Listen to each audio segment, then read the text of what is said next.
The author and journalist Neil Linden examined this statement. The figure was invented as follows. In 1990, the Metropolitan Police said it received reporting incidents of domestic violence. That figure, said the police, was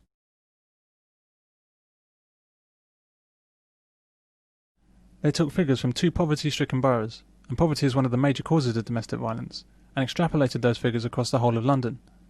That's like standing in the Bishop's Avenue in London, one of the richest roads in Britain, and saying that because the average house on this road costs £5 million, then the average house in London costs £5 million.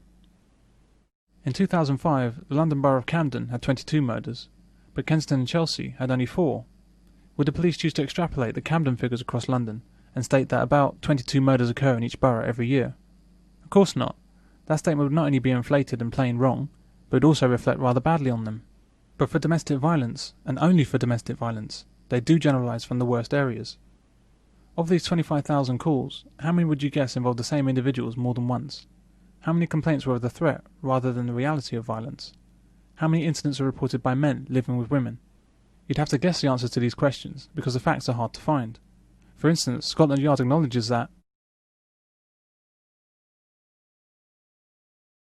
if they're unquantifiable, why are the figures so frequently used in domestic violence campaigns as separate calls made by women against men?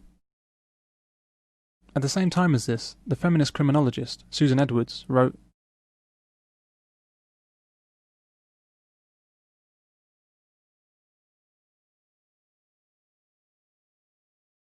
this woman had taken the police figure and more than doubled it. Sandra Hawley, director of the Chiswick Family Refuge and one of Britain's leading experts on domestic violence, went higher. She wrote,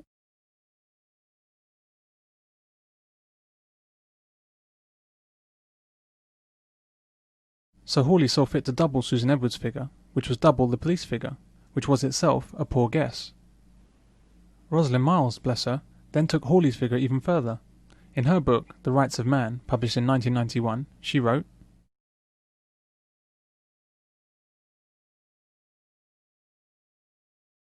wow, so we've jumped, as if by magic, from about 25,000 phone calls per year to 100,000 women in hospital per year due to domestic violence. In London alone. That is some feat of Chinese whispers. So where do these massive hospital treatment figures come from? When Rosalind Miles was telephoned by Neil Linden to ask where she got the figure from, she said at first that she couldn't remember, and when she was asked to comment on the discrepancy between her figure and those from the Home Office, she terminated the interview because these figures are groundless, yet they're published anyway, like this one from Haringey's People magazine.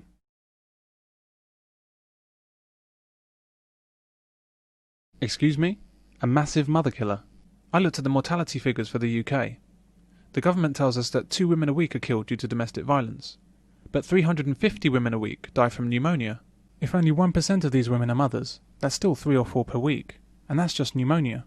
Let alone the hundreds of other conditions and diseases and accidents that account for 5,000 female deaths a week in the UK. This article is worse than wrong. It's a lie.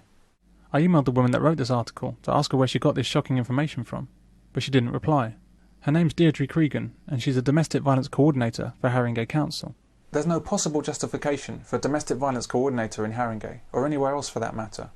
It's a position conjured from false statistics and has no actual value.